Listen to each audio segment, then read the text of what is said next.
has a chance to write his name in Huddersfield Town legend. And he takes that chance!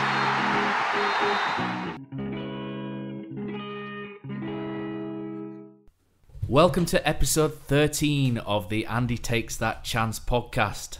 Lads, we've won a game and the Podcurse is broken. Way!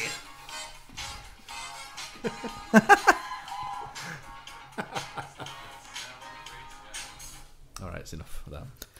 Okay, so sitting with me this week in a triumphant field of victory, holding on to his satchel, I have Neil in the corner. Fresh back from his 52nd visit to Spain this year, Richard L. Kosiraoke Kosmala. And having condensed over 60 hours of Red Dead Redemption 2 gameplay into just 1 week, Danny G has crawled back out of his Xbox cave to rejoin us. Evening. Lads, sweet victory. A first goal and a first win at home since April 14th. The first goal at home in 659 minutes. And the last team in all 4 divisions to get a win. It's a different podcast this week. It's brilliant, isn't it? About time as well. We thought we were going to have to sack the podcasting. We've been absolute Jonas since we started it, not winning a game. Well, that last night, great win, fully deserved. Very happy this evening.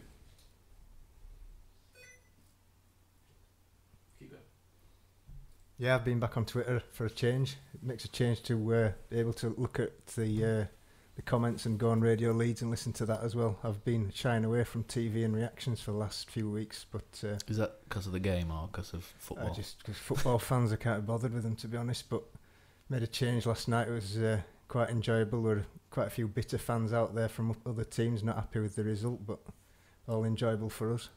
The salt was indeed strong, as was our start to the game. So Town lined up in a bit of a 3-4-2-1. Pritchard pushed up alongside Moy. What was quite strong as well was Philip Billings' shot in the first little 15-minute spell there. It's always sweet when it hits the woodwork, isn't it, Kosi? It just feels sweet. Too much of it's hit the woodwork. Yeah, obviously my intro, I would come back from the airport last night, so it was a really interesting perspective on it. I listened to the first half. I'm sorry, Johnny, or anyone else listening from Radio Leeds, but put 5 Live on. I was really interested to kind of hear a neutral perspective really on it, and I just wondered if they were going to diss the game, because let's be honest, Huddersfield Fulham, the lads who were kind of rolled out there, Arlo White, I don't know if anyone's seen his tweet, commentated the game 5 Live, and Chris Sutton, who I think we've mentioned on here, but couldn't be more wrong. They were so complimentary about us, and yeah, just to hear kind of how they were perceiving our performance, and obviously on the radio, you kind of build up a picture without. It was really interesting, and I could just feel that we were pressing game, we're back, the crowd noise, we were getting there, and then Billing lets that rocket off, and yeah, like everything else, it just cannons back off the bar, and frustrating, but I just felt we were in the groove, and yeah, it's obviously spiraled from there. It was quite a start to the game. We were really at it, but we started a lot of these games recently at it, and part of me wonders again, would it fizzle out? And first half we were awesome, and it didn't in the end. And there's some good work from Mounier in wiping out one of the defenders on the initial ball into the box, and then Lerver's put a really good ball in from the left hand side, and Schindler. I've watched this about 6-7 times, and I don't know how they've come to the conclusion it's definitely an own goal. It looks like Schindler gets across, and it's a bit of a coming together. It seems a bit harsh to take it away from Schindler, Neil. It does, but let's be fair. Even if we don't care. Let's be fair. Who really cares? And it's been hit with some comments from our friends down the road saying we've still not scored this season at home. Well, I think your family won 1-0, so we did. And let's hope that his next goal comes from the arse of a West Ham player. I'd be more than happy. No bother with that at all. Yeah, I didn't see it, but that's because I'm not bothered. It just ended up in back at net. Yeah. I was going to say, that team, when I saw the lineup an hour before kick-off, I thought worst. I thought this is just set up to contain Fulham, and they're going to do like they did previously when we're back in the Championship and just be on the attack, and we're going to try and hit them on the break. But it didn't turn out anything like that, so it shows how much I know. I mean, that first half, we didn't give them a sniff, other than one sort of slip, and we chased back in numbers, and they didn't get a shot away. So that was a great first half performance. There's quite a lot of negativity about the the setup as well. Back to a back three. Congolo comes back in. Zanka not dropped. It's a system I thought we'd probably go for. I think what we pointed out though, Matt, because we swapped a few texts, didn't we, when the team lineup was announced. I've never known a manager where there's such talking points over teams. We've had so many others where it picked itself, but we were just commenting that the wingers that obviously were brought in and spent big money on to, kind of take us forward this season, we're all on the bench, but we obviously knew we were going to line up anyone who knows Huddersfield Town, because I had a couple of people texting me who were covering the game for another station, who were saying back five, and I was saying, mate, that's not going to turn out that way. We will have wing backs, but yeah, I must admit I was kind of disappointed that it was almost like an admittance that the signings that we've made are not quite kind of there for us yet, which is obviously a worry. But well, if they're not good enough, then why play them? That was my you weren't thing. too worried, Matt, were you? I remember your comment on that as well. Kind of wing backs is where it's at in a back three, and well, I'm not bothered either one way or the other. I think it's trying to get as many players in form into the side as possible, playing a cohesive shape, and for me it works reasonably well, because a back three when we do play a back four, we do kind of get caught out at times, and it just shows that up a little bit. And Congolo's a different beast, isn't he, Neil, when he's in? Congolo he's just simply got to play whenever he's fit. It's as simple as that. No argument for me. If it's a back three, obviously they all get in. If they play with a back two, it's Congolo plus one, probably Schindler. But either way, Congolo must play. There's Eric Durm. I thought we missed a little bit, because I like Eric Durm, bit of a fan. With a bit of a groin injury apparently. That's something that he's had quite a lot over in Germany. That sort of groin pelvis sort of area. Haderjanai came in at right wing back as a bit of a ropey challenge from him in the first half. Penalty for any of you guys? Oh, absolutely a penalty. And again, listening to the radio, they were, they thought they were a case I'd like to see it again, but 100% a penalty. I think the problem is because it was at the bottom end of the field, kind of towards the Fulham fans. It kind of looked probably not a penalty, but honestly, I think that would bring a case than many of the ones that we've sat behind these mics and kind of we've said the definite penalty in that as well. Let's be fair. I think the only way we're getting a pen, it's going to have to be an absolute stone wall. Somebody picks it up, starts Harlem Globe trotting round box, like or somebody's going to have to be taken out headite with studs. But you, Danny, did you ever? I've not seen the replay, but I know that at the time it sort of looked. It looks soft, but if you guys are saying he's clipped him, then it's a penalty. But I've not seen the replay. So I saw a replay, and to be honest, I thought he'd run out of room, and the ball had gone dead pretty much by the time it's come in. So if he tripped in box and he's still got the ball going forward, was the contact though? I don't think there was any contact. Yeah, he just took him. Yeah, he got on his wrong foot as well, didn't he? He went with his wrong foot. It's a penalty all day long, but I think you can only see the replay to really. And it shouldn't matter if he's running ball dead or not. He's been tripped in box. It's a pen. Sorry, lads, but I know my old chestnut, and again it'll come next year. VAR, that's a penalty under VAR. Again, we're robbed, but obviously only positive talk tonight. But that's given. At least though, it came that we actually won the game, and rather than looking back on one of these incidents and thinking, if only, that we have on a couple of other times. I just think if that's Wilf the Whopper going down, I think we all say dive. To be honest, it seemed like the Arsenal one to me. He gets a pen though. As the Tottenham, as the Liverpool, as the Chelsea, as the Man U, as the Man City, as the Arsenal, they all get a penalty in that situation. What's interesting, when you listen to it on the radio, and obviously they've got to paint the picture for you, and you know it's 0-0, and you know there's not been many chances, you're wondering who's on top, who's getting on the ball, and all I could hear were like Huddersfield players on the ball, and the one thing like Chris Sutton kept picking up was, Huddersfield are really up for this, Huddersfield are really on the front foot, listen to their crowd, the tackles are flying in, Fulham don't seem to want it, just little things like that, and I'm thinking, wow, this is really, really good. That about sums up first half. Town were into everything 100 mile an hour. The midfield three, in particular first half, Moy and Og were top class, as good as you've seen them in a Town shirt. Billing joined in, great performance again. I think Pritchard as well. I mean, they were chasing everything down up front, and there were a couple of moments where Fulham's defenders were sort of struggling to and playing it back to the keeper, and there were a couple of panic clearances, but it was high tempo. That it were hard to pick anybody out for criticism, but Matt Glennon managed to do it again on Radio Leeds. Obviously, he realised that Van der Parra wasn't playing, so he couldn't pick on him. So this time it was Monier's fault, and to be fair, what he was saying was absolute guff. Monier has had a good half. He's won everything in the air. He's not going to go chasing every little thing down, and people have got to think if somebody's got a ball 20 yard away, by the time Mounier's run 5, that ball's gone. You don't chase lost causes. It's brainless football. You don't in chasing Premier those League, lost mate. causes. You don't. No, And I think too many of our fans. Because you lose a man, you get exactly. picked off and you're done. Yeah. It looks good, doesn't it, when you're like, ooh, it's keep me. And our fans love it. When the Patra does it, never gets near any of them hardly. But the thing is, where we play, kind of our energy seems to run out later on in some of the games, so why waste some of it? Conserve it. But for me, if it were on pitch 55, 60 minutes, he's had a decent performance. And what Glennon was saying, it was like he hadn't watched the game. And then his comments on the formation second half, he were moaning that Lerver weren't using space out wide well enough. I think clearly not noticed that Lerver were playing central mid. Because we'd gone 4-3-3 and Lerver was playing the old Philip Lahm centre midfield role. I think with Mounier, one of the things, when he gets a ball in air, he doesn't just jump and try and flick it on, which would play get him sympathy if he's winning all these flick-ons. What he does is try and guide it to Pritchard, which he did on a number of occasions, but it's not that easy when you're trying to knock it down for somebody, because you've got to knock it down to his feet, and he did it 3 or 4 times. Fair enough, he missed a few as well, but you're not going to win them all, though. No, you're not. You've got good centre half up against you. Like I say, I reckon if he went up to win the header just to flick it on, he'd win most of them. But there's no point in that, is there?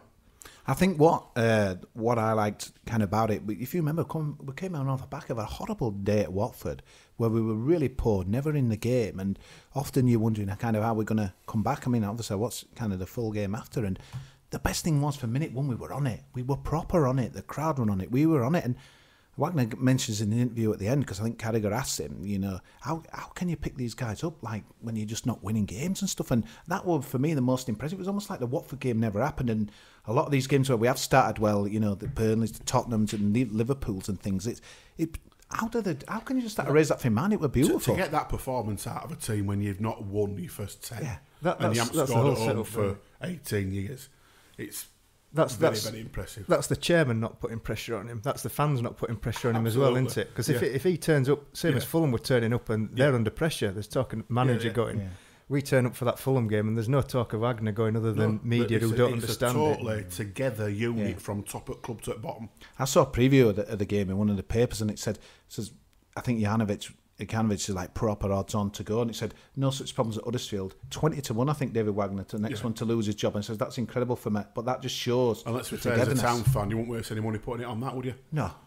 What's been really good about David Wagner over the last 3 years is when we have had these results where we have taken a tonk and we've always hit back. Yeah, every time. You think back to this time last year when we had that shocker against Swansea, and week after we beat Man United.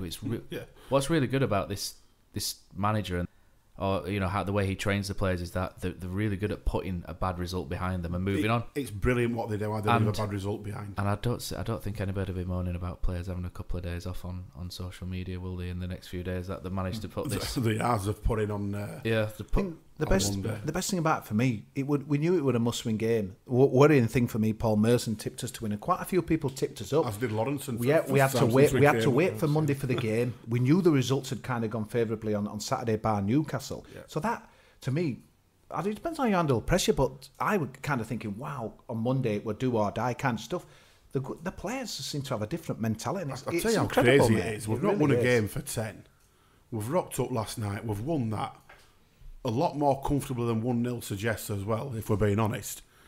And now you look at it, after 10 games without a win on Saturday could shove us up another 4 or 5 places. That's how daft it is. We've also got that monkey off our back about November, going back years, where we just have a really awful November and don't pick up points.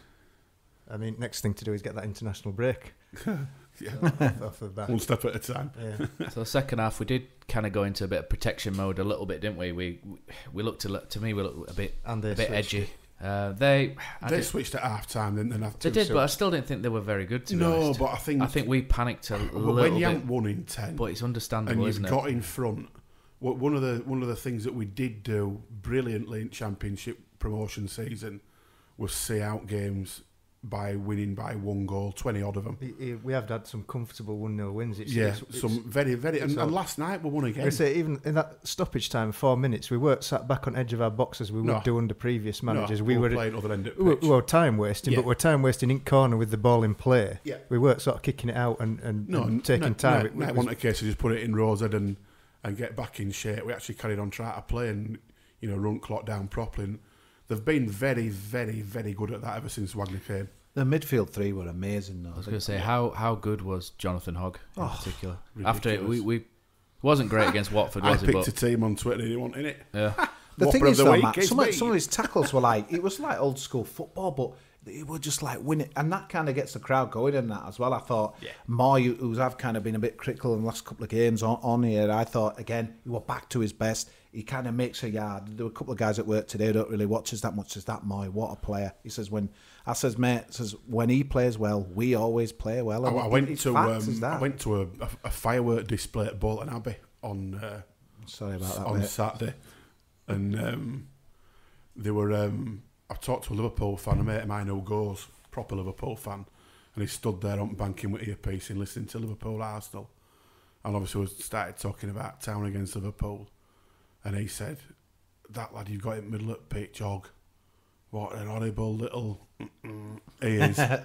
But I love him. Yeah, terrier, isn't he? Because there's not many midfielders like him, Neil, especially at top level. He's a definite throwback to 90s Premier League football, isn't he? He is. But he's added the player that he is now from the player that we signed is chalk and cheese. He's added a lot of quality to his game that he don't get enough credit for. Mostly since Wagner came in as well. Absolutely, yeah. Well, I think you can say that for anybody who were here when Wagner joined. Yep. They've all gone. The ones that are still with us, that is, have obviously stepped up a lot. Thought Billing played well. Chris Sutton again were kind of waxing lyric on him, kind of saying he's watched this guy all season. This guy will probably go, further than kind of others who with no disrespect. But I thought it really, really good and good to see that. Obviously booking and. But breaking news. I tweeted Dave Threlfall-Sykes earlier on, and he's confirmed that it was Mbenza that got booked and Billing is still on 4 years. Honestly? Wow. So Billing is not podcast suspended. Exclusive. So the referee's had a bit of a moment there, hasn't he? Well, he had 90 minutes of one, didn't he? Let's be fair. He put a couple of crunching tackles in as well, did Billing. Yeah, he which did. he don't get credit for. Well, he don't put them in that he puts his foot in, but he slid through and won the ball a couple of times. For all stint that Mooney gets, we've got game on it background here. He's just chased one down. He's just chased one down. It's a great tackling corner. We're 5 minutes in, aren't we, at the minute in the background. So, Danny, one of your favourite posters on Down at the Mac has apparently said Billing was incredibly poor once again, which is starting to be more amusing. There's a... please tell me who they are. I'm going to ruin them. Yes, that's the one. What an absolute satchel. I've stopped looking on there, to be honest, but he's become a bit of a cartoon character. I didn't know that because I've not been on it. But so Kosi, you threw out a tweet. Got a couple of Twitter handles wrong on there, but never mind. Saves you getting tagged in, Matt. I was thinking of you and working hard today. I always work hard, mate. You know me.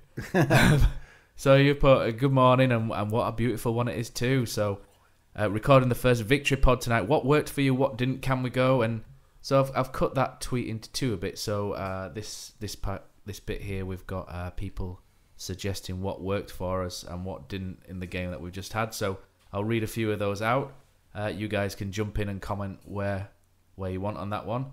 So Freddie Cocker. So Freddie recently started doing a lot of mental health things with Vent. Well worth a follow online if you want to do that. And there's a few T-shirts I think Freddie's got available as well. Absolutely, he's doing some great work. So yeah, keep up the good work, Freddie, and give him and Vent a little bit of a follow if you would like to do so. So Freddie's put lack of cutting edge and poor decision making is still a massive problem. Pritchard and Benz are guilty of shocking calls to shoot or not pass quick enough when chances arose. Defence back to its near best, although a Route 1 offside goal worried him greatly. In defence of that tweet, we did only have 2 shots on target again, which is all we needed. Creating chances is probably still... He's probably got a point in terms of creating chances. We didn't create an awful lot despite looking quite good.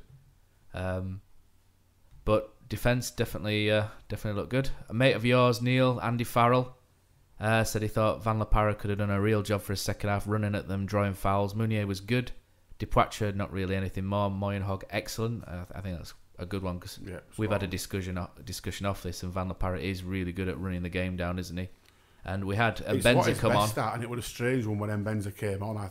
Mbenza's crying not out at that point for Van La Parra. Yeah, and Mbenza's a bit of a wild card, isn't he? He's not kind of disciplined. We've watched the under 21 game today, and he's not the most disciplined. And there was one incident whereby he picked the ball up and had a shot at goal when He should really be running towards the corner, and shades of Wimbledon 1995 Ian Dunn. Yeah. Jeff Thomas again for England. Ooh, that against America. Oh, God knows.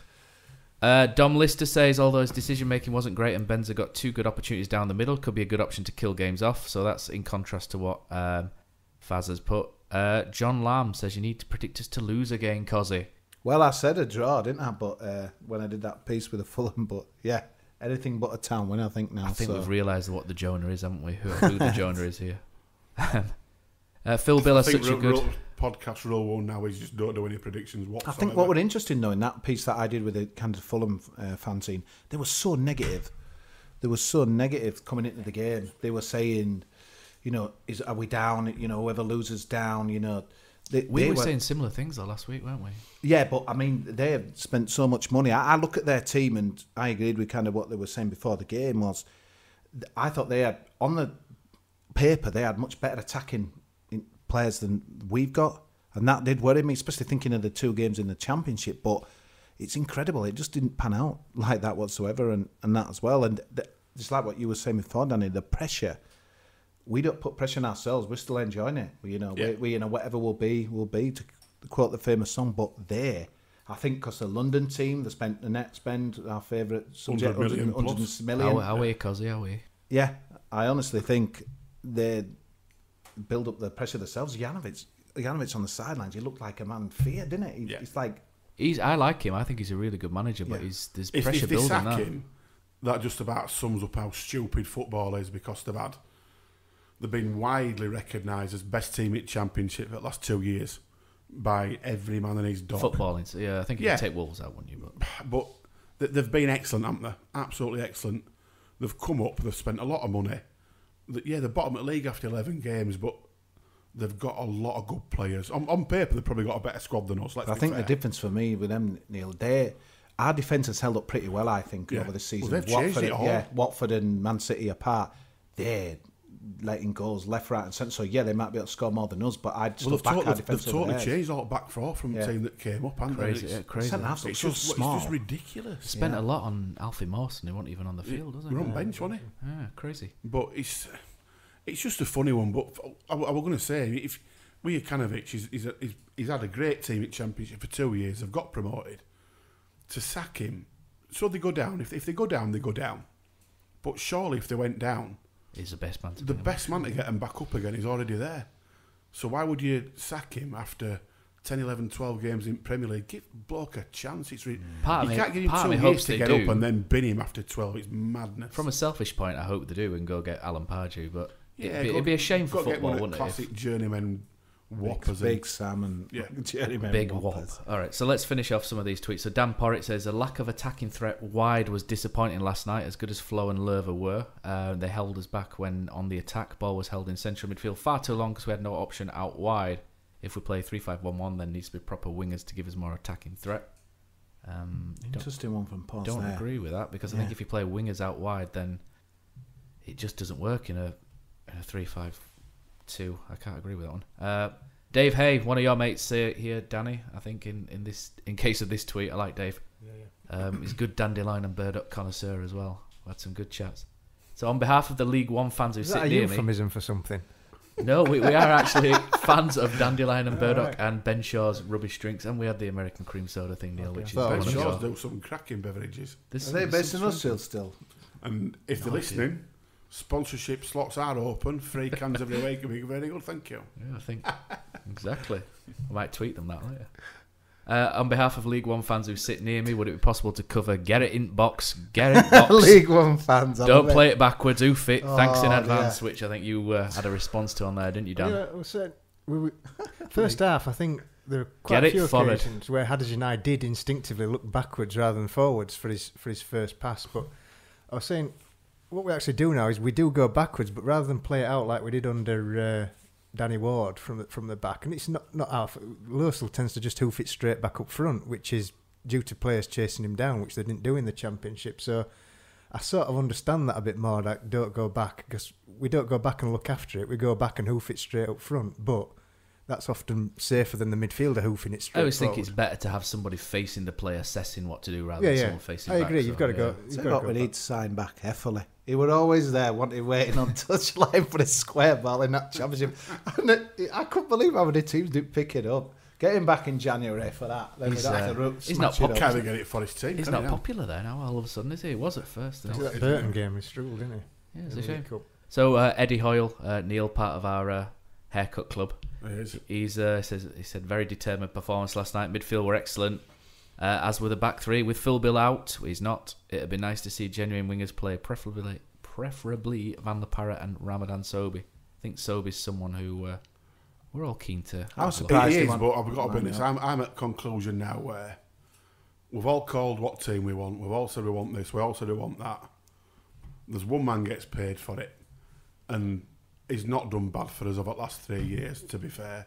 So when it comes to picking teams and whatever they're going to do now, I'm just going to say Trust the nothing man. and just let him crack on. It is what it is.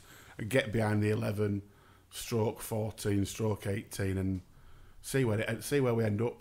Yeah, absolutely. So just to finish off those, so Allen Lee 19 says all stepped up in what was a difficult fixture after such a dreadful run, and I'll hold my hands up when I say when I saw the starting 11 I was very worried. Hopefully this can lift the players' confidence. Chris Heason, Adelaide Terrier, says he watched the match in his town pyjamas. I didn't realise they did those. And drank only tea. Well, it was 5 a.m. Service to Mounier was woeful. Hogg was everywhere, and Congolo didn't look like he'd been away. And then I'll tell you what's beautiful with kind of the Wagner. Back before the Wagner era, how many big games did Town always never turn up for? Time after time after time. Everyone. Everyone. I remember the old Leeds As Road. soon We'd get as a crowd the in. crowd went Yeah. above 15, Yeah. 16,000. Oh, it do you was know? a guaranteed I once defeat. did a little stat. You know, I love a stat, and I did. I Not think noticed. it was. I think once the crowd had gone over 16,000, it's quite a while ago. Is this? We'd won 1 in 27 games, and it's It just, was it nailed just on. seemed I remember Mansfield in League 2 season at home. It was 19 and a Oh, half. yeah. They were They still cramming in at last whistle. They were Virtually incredible, full. that, And we get, And that's the 19 Junior and a half Mendes there. actual We signed fans. him off back of that, didn't we? But it's weird because like you were telling yourself in the back of your mind that despite how bad it was against Watford in the start and the pressure and what have you, you still believe, don't you? It's just Yeah. a beautiful thing. It really is. To be fair, if you can't believe Phil's just hit the bar. Oof. if you can't believe after 3 years that we've witnessed with this bloke in charge, you might as well just pack football in and go do something else. Because if you can't have a bit of belief and a bit of faith in this club as it is now, you're never going to get it. Because everyone says we're rubbish, we're this, we're that, one other. This is as good as we've ever been. Well, get used to it. Did you see that tweet from Henry Winter this morning? It was fascinating. No. Oh, tweet yes, and that as yes. well. I'll read it out, but you can kind of make a bit of small talk. Well, you find that, Kosi. I'll finish off. Dom Lister says, good to get the high-tempo press back, and Alfie Kennedy also says, I thought Mounier was excellent last night. Spot on. Why Alfie. did we take him off as early as we did? It is what it is. Won the game 1-0, but yeah, nice one, Alfie. I think he's your mate, isn't it, Daniel? You like him, don't you? Because he speaks a lot of sense, doesn't he? Yeah. About football. Every time, Henry fair. Winter. I love Henry Winter. Yeah, he's I think brilliant. you cannot argue with this. This is when you see that togetherness at Huddersfield, that bond and belief between Wagner players, board and supporters, then you know they have a chance. A long fight to stay up, but with that spirit, they have a chance. Couldn't agree more. That's all you can say it. He is by far and away the best national reporter on football in this country. They have a chance. I would And he's- rather have him it's on Match of because the he's Day said- than yeah. Danny Smeagol. Honestly, every time. It should be people like that. Yeah. It should be people like that who actually have knowledge and do it in a non-provocative way to Condescending try and man, get yeah. a reaction. Tell you what, funny though, I don't really normally look under tweets to see what people are putting, but a Palace fan said they don't. I mean, coming from a Palace, where they're Roy, and I tell you what, One-man that's team. maybe one to look back on it. They're a one-man team. They know it. We know it. Yeah, so Simple it's, as. yeah, dangerous So- comments. The next topic on the agenda actually was that it's the first game we've won for a while, and there is so much salt coming from all pores. It's from epic. all I love over. it. And there's a great tweet from Craig Pickles, which wasn't directly at us, but it's one we've picked up. And it says, Huddersfield Town, a great example of how to run a club, yet are constantly ridiculed by football corporates. Why? Northern, check. Unfashionable town, check. Not spent 100 million. That's TalkSport. Nailed it. Who does he support? He's a Town fan. All right, okay. Nailed it. I think what you've got to remember with the Monday night game is that people watch who probably won't tune in on, when we're at Wolves or what have you. It's a Monday night, nothing else on. They want to watch a game of football. So you're always going to get kind of different kind of comments coming in than you would do on a Saturday at 3 o'clock unless you watch match day. The thing is, though, that game last night, that's Bournemouth against Fulham, and Bournemouth put in exactly the same performance and win 1-0. Everyone's crowing about the genius of Eddie Howe, how he's got all these players working together on such a small budget, this, that and other, as they're run by a multi-billionaire. Well, it's the north-south divide in football is very real. What you've also got, though, is you've got Newcastle fans taking mick. And this is a set of fans who are up in arms and complaining about their owner and how they're so distant. Yeah. And yet they're taking the mick out of a team like us that are so together, close and together. And that's exactly what they should be aiming for. It's just jealousy. It is, honestly, brilliant. I love it. I'm not a fan of the Clappers, but there's so many other teams have got them now and that as well. I can't remember there was another. There must be about 6 or 7 teams that Clappers. Leicester had the Clappers when they got, they won the title, but no one says anything. And it seems to be an issue with us. It is a bit of a weird one, to be honest, Neil. And I think a lot of people, when they use Clappers, they don't really make much of a noise. It's more of a just... We're just a target because we're this small northern team who's going ruffled a few feathers. That's why, in this instance, you should only listen to people around our club who know our club. Your Richard Sutcliffe's local, people like that.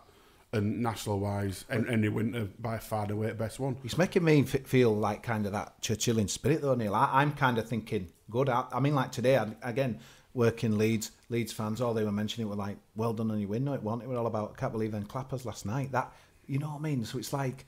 But I'm kind of bantering them off now, saying, yeah, they were great. How loud were they? Where before, and I hate the Clappers as much as anyone, so I'm kind of behind anything in that as well. I'm the same mentality. I've just got to mention the fans. I thought they were absolutely sensational last night. I really did think they were like the 12th man. I wondered what we were going to get. Monday night game, people... Bonfire night. Yeah, bonfire night, not coming. Fulham, I don't think they brought more than 600, someone said to me. And you know, fair play to those who did come up. Absolutely. And there was a flag in the end which made me smile, which there's a big flag flying front and centre which says, "This is all we take away," and I just thought that was quite a good... Brilliant, yeah. I took a picture, actually, which I might tweet out later, but I thought that was a belter. It was good as well on Twitter. They're fans before the game. I like stuff like that. Well, they're fans before the game, where you normally get them discussing pubs and so on. They were talking about the frontage of the Royal Bank of Scotland and how marvellous it was. Yeah, they were. And talking about museums that you could visit. Brilliant. I thought what were class though about the game and hashtag away days. You don't know about your League One fan. I thought our fans showed quite an education and maturity last night when we needed it. When we had that dip after an hour, and this was so evident. I don't know whether you felt it at the ground, lads, but they got behind it. You could tell we were blowing. You could tell Moy would give it. We're kind of running out of gas, but they seized on it and they got the guys over the line. I was so impressed with that and kind of coming into it. All you could hear was the town fans singing, and for pause from. Cal said lots of tweets, says that wasn't one of his loudest ones. And I've noticed tonight, they put out a post on the Castle again, trying to rev it up for Saturday, and always Saturday games are better. I was so proud of our fans last night because, I've given them quite a bit of stick at times, where people get on the backs, and we've heard bits and bats, but I thought it just felt it's such a united really front, stuck with it. They were brilliant, Neil. They were We've awesome, scored a goal at home since April. I think as well with Fulham only having 600 fans, that's more difficult as well because they're not chanting. You're not sort of chanting backwards and forwards or trying to drown them out. Yeah, it's a good point. Is that to be heard? I didn't think of that last night, but it's right. If you've got 2,500 away end, West Ham would be great Saturday. Yeah, West Ham would be good because they're drink. Good win, bouncing, good. Yeah, it's going to be a great afternoon. But tough game though. Massive respect for our support last night. So the bottom end is starting to take shape a little bit, and it looks like 3 from 6 at the minute. Potentially 7 if Crystal Palace get Zaha injured. It's 3 from 7. Crazy. Palace are in it. So we've got us, we've got Cardiff, we've got Fulham, Newcastle, Southampton, Burnley, and we'll throw Palace in as well. Southampton talking about sacking Mark Hughes. Is this where it all goes a little bit crazy? People start throwing... Well, it's time at season. Throwing the dice. You're pushing towards winter, towards Christmas time, and this is what... I'm guaranteed with it next month. Two will have gone. Next month, nailed it. And it'll probably be Jokanovic and Hughes, I'm guessing. I think we know what we've got, and in a way that brings its own frustrations with the finishing. But we know we've got a manager who people will run through a brick wall for. We know we've got the spirit. We know what we've got, and we know we can take that till May. Starts from top at club. Neil, then 3 teams last year who went down, and I mentioned that in that Fulham thing I did last week. They all sacked the managers, and all still went down. Yeah, they did. They gambled. Yeah, okay, you can look at the other way. Yeah. Hodgson came in at Palace and what's the other it way. cost them to sack and get somebody else in? Hodgson came in early enough, though, didn't he, I think? Yeah. Someone put a tweet last night, and they were another team says, the one thing about us, because there were people saying that they'll still go down, one guy says, Huddersfield know what it's like to be in a battle. Huddersfield know how to get out of it. Huddersfield have got that in the bank. They know, and that could be massive there are some at the sensible end. people about, aren't there? Definitely, Right, because you could say Burnley, Neil, but to be fair, they've been kind of, coasting. They know how to sneak points, Burnley, and goals, don't they? They're good at that. You don't see much, do you, though? Getting maybe Bright. I suppose I've only got 14, but Wolves will have too much Leicester. I think you're right there, Matt. I think what you've called, I still don't see West Ham being involved with it. I don't see West Ham in it. I see. But after that, I fully see Palace in it. Yeah. So our next run is really, or this run of games we've got is really, really key. So we've got West Ham and then Neil's favourite, which is an international break. And then just after that, we've got Wolves. Although, to be fair, it's fallen good for me because it's the wife's birthday. So I've got a children's birthday party I have to go to, and it's fallen international weekend. Fantastic. So the international break, Wolves away on Sky Sunday. That could be one which it could be a strange atmosphere. With a great Sunday. record at Wolves, and I think our away support that day would be probably similar to what Fulham brought last night. Yep. If I'm being honest. But I love them kind of afternoons. I haven't all. See you there. We'll be there. Yep, I'll be there. Brighton at home. We've done quite well against them the last few years. There, you could say they're due a result up here, but it's a big one. Is that one? Bournemouth away. They don't travel, don't Brighton? No. They don't travel well at all. They struggle with our game. A lot of their points come from home. Bournemouth away, another one who they're flying at the minute, but hopefully could be pegged back a little bit. Arsenal away is a tough one, and then we've got two big ones just before Christmas, which is Newcastle and Southampton, both at home. But then before turning it, we're Fulham again, aren't we? We do. So ideally, we're looking. We could get You've got over to win 10 5 points. of them. Yeah, we could win none of them. But well, I don't like to set. You've got to be looking. You've got to be looking at getting some wins in that spell. I think when the top 6 are doing so well against the rest, we mentioned that last week, didn't we? It's looking like the results against each other are going to be more important this year than from games the last played few. between teams in bottom 6 at the moment. We're top. It's a small sample size, isn't it? But we're top. Better than being bottom of it and thinking where we're going to get these points from. I just think his defence gives us a chance as much as honestly, if you defence is really good, isn't it? That's why I'm not against the back 3, because you've got 3 decent defenders there, and two You've of got them are fast. Centre backs. we can't score any goals, but Southampton only scored 7 and Newcastle 7. It's not as if they're like on 12 or something like that as well. It's not as bad as you think, but I have to say that it is amazing. I bet 11 games, 6 points, and we're right in the mix of maybe getting to 14th on Saturday. It's bonkers. It is mental. Yeah, I think like you say though, it just is. The top 6 are just so good, and they're wiping the floor. There's not many shocks. There's no Huddersfield, Man United so far, is there? And I'm not. Probably Wolves. Well, I don't know if Wolves when they beat Man. They got a draw against Man City, didn't they? But I don't think. You know what you're going to get form-wise before Christmas. And I think I will know our fate. I honestly think that though. Yeah, but it will still go to the wire. It's going to be tight. We know it's going to be tight at the start of the season, but last night's performance and getting a win, it just ignites you again, doesn't it? It gives you that bit of. I walked into if we'd have lost last night, we'd have all walked away from there. Tonight would have been playing death march, but we're not. It's not just what we won. Cool in the gang, isn't it? Absolutely. It's not just that we won. It's how we won it. For me, we really wanted it more on and off the pitch. It was just complete desire from start to finish. Sounds like an Hooligan documentary. Henry Winter's nailed it. He said that we have got that togetherness, and it starts from Dean Oil. Dean Oil is adamant that David Wagner is going nowhere. He will not sack him. So Wagner's got the freedom now, regardless, just to get on with his job. The players know he's staying, so they're all still fighting for him. They're all still playing for him, and you can see it. You can see it. I don't want to be too negative, but it's still what it. Up front, I know Mounier, did well last night, but we're still missing a trick there. There's no threat, Neil. Is there that? No. But that's the biggest worry. Before what you've read out there, though, before Christmas, obviously no window open, so we've got to go with what we've got. So I know, kind of, we had a few pulled faces when Mbenza were mentioned as but I kind of get what the tweeted means and that as well. Just something different. Maybe Bakuna's that kind of guy. I don't know what you think he'll always going to go to Potter or Mounier, but something a little bit kind of different maybe. Bakuna's a centre mid, isn't he? I don't think you drop any of those guys at the minute.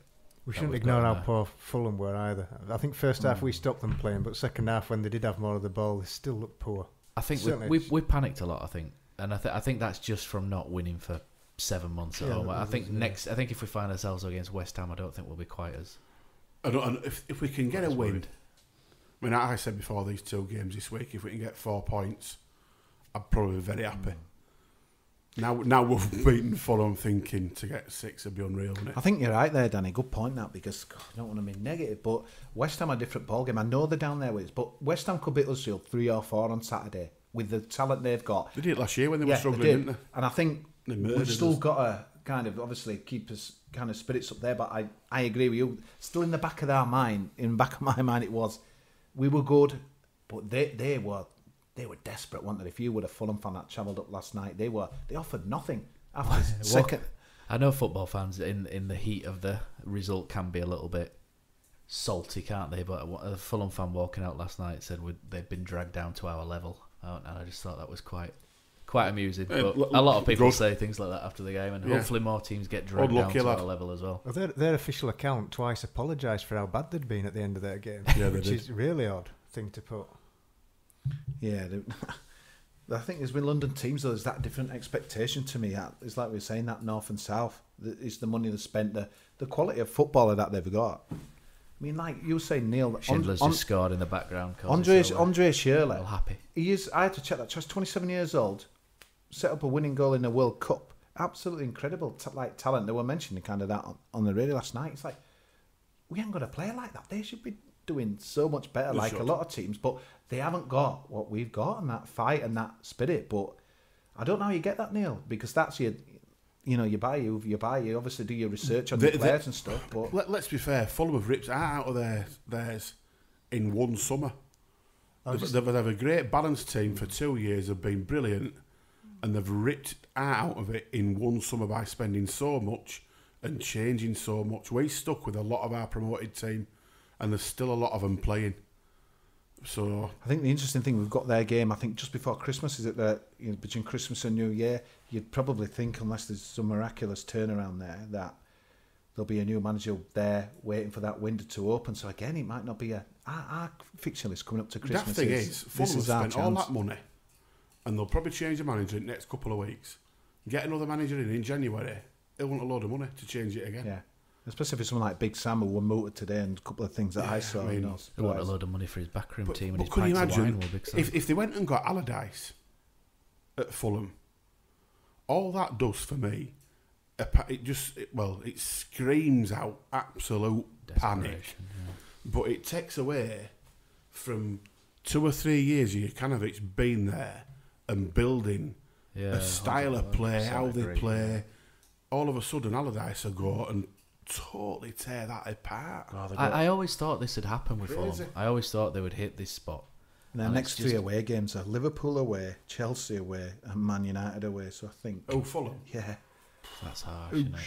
Do you think looking back at that goal, do you think we got a bit of luck with the head injury? No. Yes, I mentioned that earlier about Mounier wiped someone out, didn't he? He didn't actually catch him on his head though. That fella goes down holding his head, and I think he's thinking, if I hold my head, this could get stopped, but he don't get hit on his head. He gets straight up afterwards. Yeah, so no one really mentioned it, did they? I wouldn't complain about it myself, but I've seen that 3 times again just now on a 49-inch TV in front of me, and I still don't work out how they can definitively give that as an own goal. I don't know if it's just cataracts. Matt, you were gutted about Newcastle, and it sounds like Watford should have got something from the game, but their next few fixtures they're very similar to ours, aren't they? They've got Bournemouth at home, who you never know. You always think you can beat them, but they're good. Burnley away, West Ham at home. I think they've got Wolves at home after, they've got Everton away and that as well, and then they play us. So it really are some massive moments coming up here, I think, before Christmas. And I think the good thing for us, no one can buy in, obviously, anything else. So they've got to go with what they got, and it's going to be interesting, obviously, Ashley and Willie. I just think we've got to go and punt on a striker in January. We have to. So if we don't, somebody different, not another big. Yeah, absolutely. Yeah. It needs to be somebody a little bit, Naki Wells. He's not good enough. Is Just not another unit. It needs to be somebody with a bit more. Just intelligent, someone who can move. See, for watching Mounier again, and he's winning everything in the air here, but he's still a bit static. You know what I mean? He's still a target man.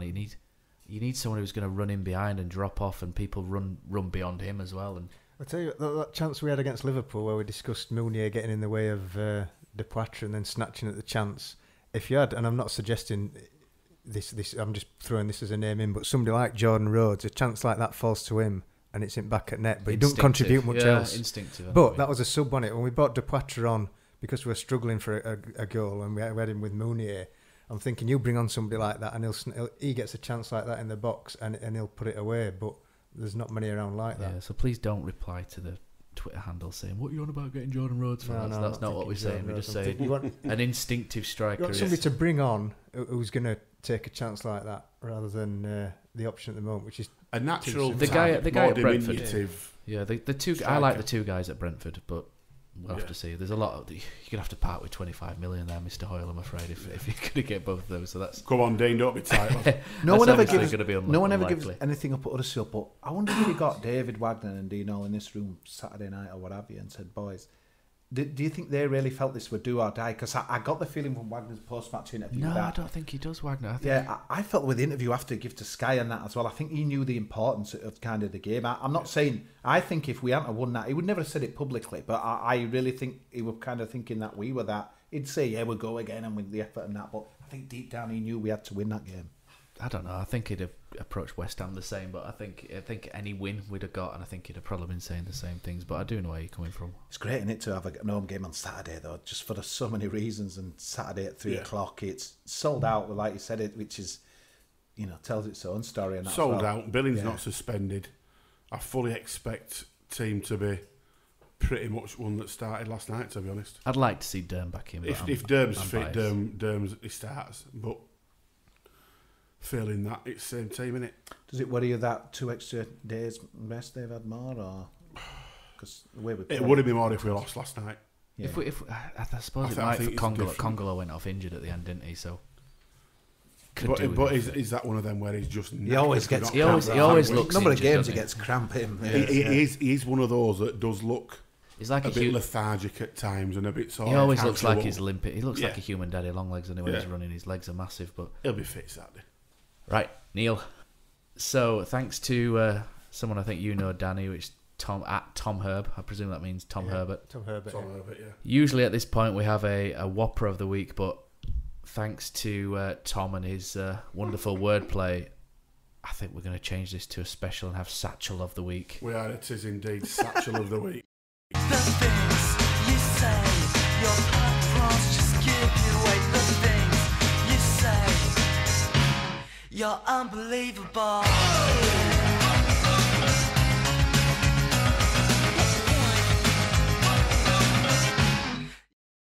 You're just creating work for me, is what you're doing. We are. So, Neil, you've not been on ASOS this week, but instead Twitter. Sounds like someone wasn't allowed thirds at the dessert table. The moose. Just a complete whopper, isn't he? Or a complete satchel. It's genuinely one of the funniest things I've seen on Twitter a long time. Somebody calling Moose an absolute satchel. It was a belting response, wasn't it? Basically, we're just incredibly salty about Huddersfield celebrating like that when they're still in bottom three and whatever else. And he's seen us loads of just times. Ridiculous. Though. It's like weird. He's been loads. They throw it out there to get a response. That's what they do. I didn't realise you were a TalkSport presenter. Yeah. I thought it was something. No, and that's the problem for me, Danny. And this is the problem with TalkSport. Presenters stretching it, newsreader. He probably thought, right, I'm off to bed now. We probably haven't got much on the agenda for the show in the morning. Yeah. What can I have a go? I probably wouldn't even watch the game, to be honest. We're just pointing out. I won't call it a satchel. It's just a lame. Some of the replies. It's more the play on words with the absolute satchel. And to be fair, Whoppers of the week are a bit slim on gram this week. We do seem to crave though. I can't pick on his own fans, and they'd be too easy targets if I were. We do seem to get a bit touchy though, I think, Town fans, about anyone who has an opposite view to us. I think fair play on that one. I think he's doing it on purpose. But honestly, the stuff I saw last night, Fletcher that was in the studio, he had Carragher, Sutton, Arlo White, the commentator, I think Bill Leslie, David Proven, everyone. Leslie's decent. I Yeah, like him, so it's like we've got to be saying as it is. It's like we're bringing these other guys into it. We're saying, have you noticed? It's I'll tell you what, though, Have you that said, what Durham? Same old. I did story. listen to TalkSport for a little bit this afternoon because I'd nipped out to the shop, and they said they were going to, after the break they were going to talk about Fulham. So by that time I got back home, so I put it on when I got in the house, and it were Jim White, who to be fair I can't stand. He's He's a Satchel. But it were him. Whopper White. Yeah. Satchel. It were him. Some Wappage. other bloke. Who I can't remember his name. Bob Mills. Yeah, funny man, Bob Mills. Fan. He's about as. And He was all right in the night. and also there was Never it seen on. funny as that man. Penny Groves were on with him, Oh, X Factor panel. and Penny Groves. Shame I missed it. It was very, very complimentary about time last night. Very complimentary, which was sort of breaking news for TalkSport, and probably goes against the grain for a lot of. Probably their will be on presenters. next week. Yeah, Really. Judge on what you see. but though, it innit? was Just very, judge very on what you complimentary see. about how we went about it, this and other, how we got in the faces, and they were saying about how good Fulham are, and but Town didn't allow them to play, and Town, the midfield, Moy and Organ, what have you, and it was just nice to actually hear somebody on that station for once just say, Fair play. fair Is that play, Huddersfield, snobby? well done. This is the problem when we get these big, kind of games, and Wolves and Huddersfield again, 4 o'clock subs, and expect more of the same, expect exactly the same. Huddersfield got no fans there, Huddersfield come to defend, Brilliant. Huddersfield, 4 o'clock, this is rubbish, because obviously Man City in at this time and stuff like that. By 5:45, let's hope they're all saying lucky Huddersfield. Yeah. That'll do for me. I think you just get used to it. It's quite shocked me though. I mean, we mentioned it before, the media snobbery. It really has. You can see your decent ones like any winter. They can kind of see the values that we're trying to bring because we're still doing the bike rides, the charity stuff. We're still trying to behave as a community club in the Premier League, which takes some doing because normally your models just get chucked out the window, Neil. And I think that should be applauded. A lot of them sell their souls, don't they? Yeah, And fans don't understand it. But I think the worst thing about the top spot is that you can't tell who's genuine anymore. That was what was so good about. It's got worse since the Sun bought it out. I will say that. It didn't used to be that bad. That's what's until so they- good they about went in. the Leicester chairman, though, because he was very much as a foreign owner, and foreign owners get a lot of stick for coming over and just being all about the pound notes and selling this and selling that and sponsorship this and sponsorship that. He came over and really bought into the community, and I think we can associate with all that from having somebody like Dean Oil. It's very, very, very similar. But that Moose guy, though, I don't know if you saw it the way. I don't follow him anymore, but I think he said something about Newcastle in the city, and he were really. And then he went there and did a video thing for TalkSport where they were meeting people and apologising for it. So that he had a go. He went up to apologise. Yeah. He made a bit of a show out of it. He's just I think rubbish. he's just stupid. He's a professional weapon. I'm ashamed we've brought it on here, but yeah, if But he's yeah, a whopper, he's, he's a whopper, mate. He's Satchel of the week. They're just showing in the 36th minute on the game here a different angle, and it does actually hit Fosu Mensah in the head and not Schindler. It's finally. Would you have won't Mitrovic do in it. a tan shirt? No, I don't think he's game, but I different don't from think the he's Potter the same. movie. So is. He's I a don't know. big target man, and yeah, He's not good, different. but he's the same kind of. and I tell you what, I wouldn't for 27 million quid. Not that tattoo. What's he's got. that all about? Horrendous. 27 million pound. Yeah. No Honestly, tar. Newcastle. I think that's Our frustration front for two them, innit? costs. They've got that The money. Platter and yeah. Mooney cost us 15 combined. Yeah. I mean, I know you get what you pay for, but in that respect, do you? West Ham, innit? Next. Bring it on. West Ham indeed. So nice link there, Kosi. Yeah. No jingle. So let's go to the second part of your Lions. tweet. So going back to football snobbery. Sorry, before I go West Ham, that's another thing I think makes me laugh. They put these fixtures on, but have you noticed, like our game against Wolves wasn't on it? Yeah. But it's like Man City, Liverpool, Man City, Man United, Liverpool. It's like It's just all part of It is, mate. the pre-written Yeah. narrative Top to six. knock us down, isn't it? Top six propaganda that I keep It saying, is. and they'll be absolutely gutted that European Super League's not going ahead. Yeah. Because that means they could confine the rest of us to the old Satchel, and they could just concentrate on their favourites. Satchel League. Satchel League. Yeah, so we'll go back to the second part of the tweet, Kosi. So there's not as many to read out on this one, but Ben Denby said 4-3-3 for me. Need people who can run in behind from through balls and flick-ons. The formation accommodates Moy, Hogg and Billing. Rani says we need the wingers to play more on us and use their pace to get to the byline to get the crossing, because when Flo and Lerva play, we cross the ball into the box way too early, and 9 out of 10 times no one is in the box. I like Flo, but he can't take a man on and beat him. I don't think wingers will change that, personally. I think Pritchard never really gets in the box, and he's, 4'7". He's not going to win any headers, is he? So he just kind of hangs. So he gets a bit predictable. But and the last one's from Craig Watson, who says, "I'd stick Mbenza up front." I'm not sure after that chance he had late on, but his speed is lethal, as witnessed by that chance last night. He obviously fluffed it, but caused more panic than Steve or Lolo. And then he signs off. I'll be honest, he causes more panic for me for us than he does for other teams. And he says, basically, we need to sign Kyle Walker in this window. Can you imagine what Newcastle fans were saying about our net spend if we got Kyle Walker? I think the thing for me on Saturday, first I've got an appeal. There's a certain, more than likely, a Mr. R. Snodgrass will have a shirt on the pitch on Saturday. Don't bother appealing. I know what you're going to say. Yeah. You know what I'm going to say. Yeah, I know what's coming on but Saturday. It's a waste of time, isn't it? Yeah. I know what's coming. The one thing that I remember, Arnautovic last year, he proper, absolutely. That was probably the best individual performance at the stadium. He was the best player I saw at Town last season. He destroyed us, didn't he? And he were up to his tricks last week against Burnley. Brilliant. We've got to do a job on him. He's going to be a totally... I mean, Mitrovic, hustles and bustle, but he hasn't got that kind of beast mode that Arnautovic, and he's a man on form. For us to have any chance, we need to... strong. Yeah, we need to cut him out of the game, mate. Good. There's loads missing West Ham, but it's such a weird game. I remember coming into it last year. I don't know.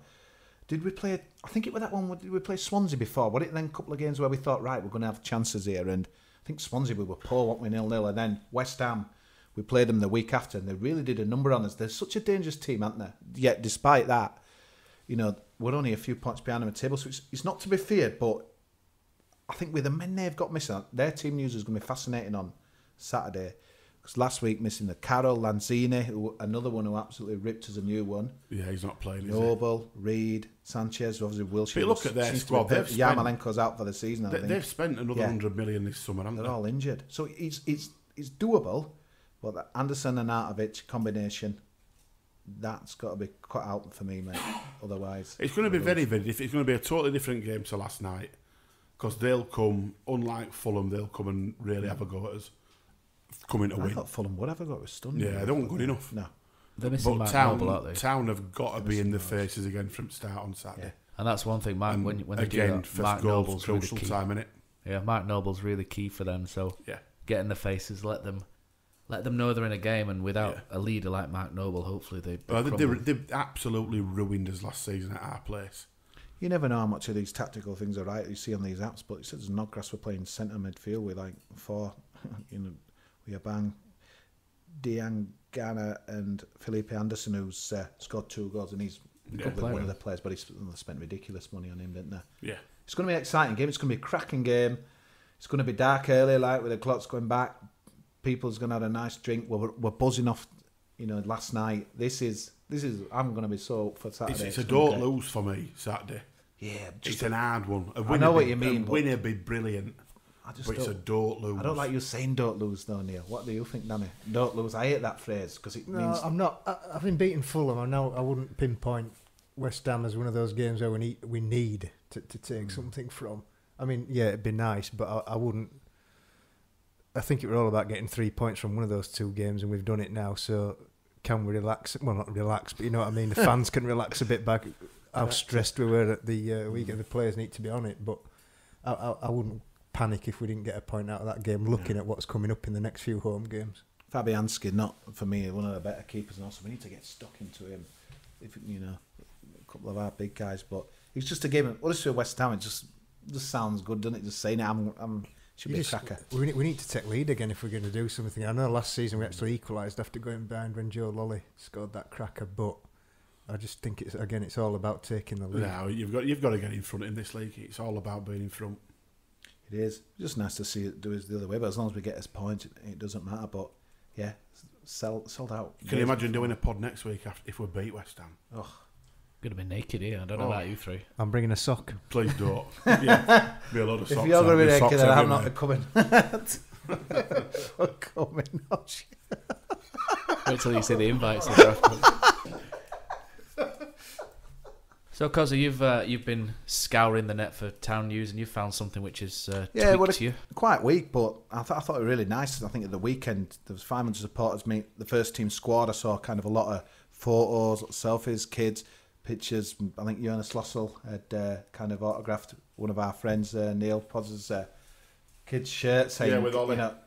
And it's just little things like that. I did wonder when we get into the Premier League whether that kind of stuff would be distant. I know we've done the canal side thing where, you know, that's kind of heading in a different direction, but that still matters to me, does that? How we do stuff, it still matters. It's what we are. Yeah. It's what we are, and as long as Dean knows about, that will never, ever change and for the better for me. It's like David Wang. I mean, when you think about Chris Barlow used to, like, you know, disappear on a train from Wakefield, Westgate and what have you, quicker to London than you could ever say. You're like, Wagner's down there again. He were part of that. He's just brilliant. Yeah. Absolute class. And that's all. And he does love it. So thanks to, we'll call it there, guys. So thanks to everybody who got in touch this week. Appreciate all your tweets and your feedback. And if you get a chance, please follow us on YouTube. I'm 5 followers short of actually giving ourselves a YouTube name, which would be nice. So thanks as well to our sponsor, bidorbygolf.com. Check them out if you fancy some golfing holidays or green fees in Spain. And speaking of Spain, here is the Julio Iglesias of the podcast to sing us out with a song of victory. Saturday afternoon at 3 o'clock. You can join in. I know where I'm gonna go.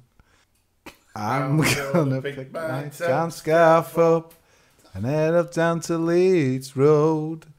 I'm not gonna go in the boy and barrel, 'cause the West Ham fans will be out there too. I'll be in the gas club, drinking 6 bottles for the price of 2. Saturday afternoon at the town match. Who cares what team we play? When Diakabi gets the ball, he's gonna blow the... We're gonna score an own goal today. Is this the moment for Lee Fowler? It is. Take your place in Division 2, Huddersfield Town. He's missed. Steve Simonson clears the flame of the goal and collapses in a heap of tears. Pate's got a chance. Pate scores! Jack Pate scores! Heffer's in there! Smith scores for Huddersfield Town! 3-2 Town! Forrest Sherry, Danny Ward saves! Danny Ward saves! De Quattro's in, round De Gea! 2-0 Huddersfield Town! Christopher Schindler has a chance to write his name in Huddersfield Town legend. And he takes that chance!